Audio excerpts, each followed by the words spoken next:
How to enable TOR network in ORBOT application. Are guys facing issues to enable TOR network in ORBOT app? If that's so, then this video might help you out. Without further ado, let's dive into the video. To stay private online, open the ORBOT app on your mobile device. Once you open the app, on the main screen you'll see a big onion icon. Tap the start or power button in the setting to connect to the network of TOR. Once you click on it, wait a few seconds until the onion turns green. That means TOR is now active. So you can see this green icon over here. It will take some time.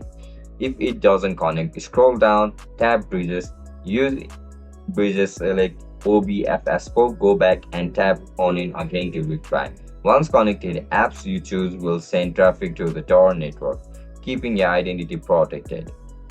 Once connected, apps will choose the same traffic. That's it guys, that's how we enable TOR network in ORBOT. If you guys found this video helpful, don't forget to like, share and subscribe to our channel.